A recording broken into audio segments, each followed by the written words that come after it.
correspondent, and Mrs. Spinici quite clearly stated that Her Majesty cannot intervene in any matters concerning this because she is a constitutional sovereign and it's down to her ministers. If you look up the word constitutional sovereign, you'll find that she has 3 powers. And that is to warn, to guide, and to be informed. That's it. She's basically a mascot. That's what was created with these 3 documents. The Bill of Rights, the Declaration of Rights, and the Act of Settlement. And I have historians and researchers wanting to hang me for saying what I'm saying. But this is the truth. Okay? And what I will tell you is that Brown and Blair were both born in Scotland. Mr. Blair was born in Edinburgh, and Mr. Brown was born in Glasgow. And isn't it quite unique that the last stages of the destruction of our country is being done by a Scotsman? And he's actually a Scottish Rite Freemason as well. Both of them. But we won't get into that because it's conspiracy again. And they're my private agent. Blair. So what was achieved by the bankers? The creation of a constitutional sovereign, a mascot with the full control of the monarchy. Parliament locked down and under full control of an outer government.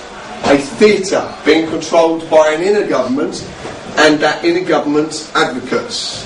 Do you know what advocates are? Lawyers. Barristers, lawyers, solicitors, yeah. The legal profession, the judiciary, the place you go for justice. Yeah. The creation of constitutional fleet law to enslave the people with money and create the law of contracting, their own language, and a law simply to protect themselves by the way of manipulation of that law. Classic example, when Mr. Blair signed the Amsterdam Treaty in 1997, and it was on the 2nd of October 1997, he was found out. And they actually started a court case, 5 people I know, of treason against Mr. Blair. The treason was against Mr. Blair, Mr. Heath, Mrs. Thatcher, the Queen herself, and John Major. Mr. Heath couldn't be there in person, but he was there in spirit. Mr. Blair decided that he needed to change a law. This is how they manipulate the constitutional law. This is why it's not our law, because they can manipulate it to their own use. And in the Crime and Disorder Act, in section 36.3, check it out for yourself, it's all there, you'll see that 4 major treason acts were repealed. And there's a very key one, and I don't want to enter into conspiracy again, I don't want to enter into conspiracy, but just before the 2nd of October 1997, on the 31st of August, of the same year, Princess Diana died, which was a very, very, very convenient smokescreen. Quite a big one as well, because the country went into mourning. But one of the acts that was repealed was the Treason Act of 1702. And the Treason Act of 1702 dealt with the successor to the throne and not the person sat on it.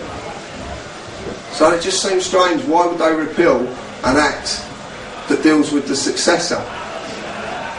And that was Prince Charles, and his wife had just been knocked off, or his ex-wife. Very interesting. These people will get up to some mischief. What it proves is these people can just manipulate the law as they please, and there's nothing we can do about it because it's not our law, it's theirs. This is what becomes more evident. The more you look into this, you'll suddenly realise that their laws are there. Have you just seen recently that, I think it's David Davis has just said that MPs need more protection, they need to be above the law because of what's just happened rather than being tapped on the shoulder by the boys in blue. What are they talking about? You know, everybody's equal before the law. Everybody is supposed to be. But it depends what law you're using. And of course the most important, a bank and an independent state to control everything from. And that's exactly what they got, because the City of London is an independent state. It does not exist in England. There's 3 in the world. Yeah. Go on. Washington. Absolutely. What's Washington? That's the defence. That's it. London's the banking and roads. That's right. Yeah. Absolutely. Well done. And they are ringing still. The Trinity. Religion. Okay. It's the Trinity. Yeah. The X's, the 3 X's. You see it everywhere, don't you?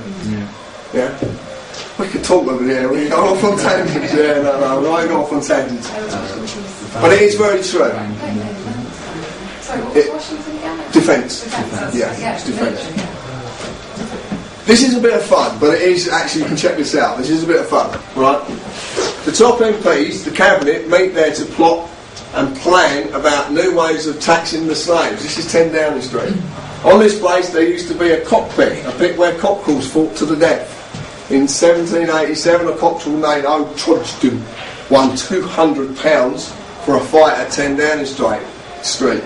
Then the place became a coffee house and a popular place for thieves to meet, people who would buy their stolen goods. So 10 Downing Street was a place for crooks to meet. As I say, history just repeats itself. Right, what is Fleet Law?